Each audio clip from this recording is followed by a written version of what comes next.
Welcome to this tutorial on understanding your quality of life score in the budget game. Quality of life points are earned by making healthier or premium choices. This is based on either the quality, durability, or social impact of your choices in the game. In other words, not always choosing the cheapest option.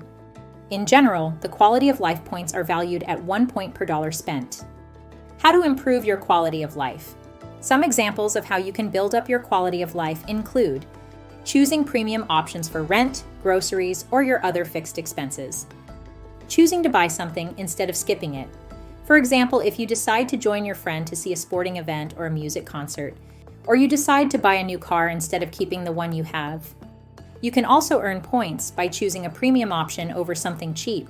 For example, investing in high-quality sheets instead of what's on sale, or buying great headphones instead of earbuds. On the weekends, you can earn quality of life points by choosing the socialize option to spend time with friends and family.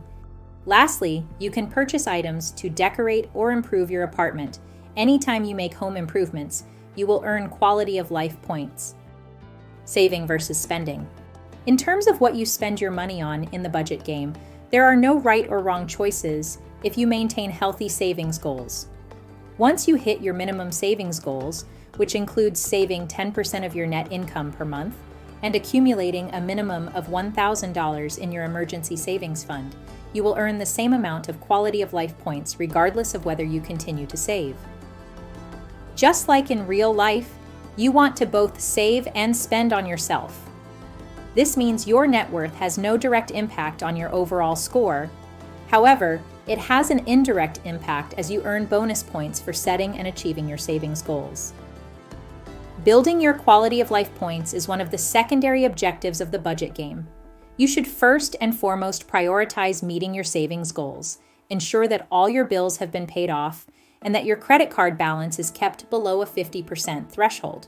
Once all these primary objectives have been met, then it's okay to spend on luxuries. The key to success in the budget game is to focus both on your financial commitments, but also to focus on your personal happiness as well. You won't do as well by only focusing on saving and making as much money as possible. Thanks for watching.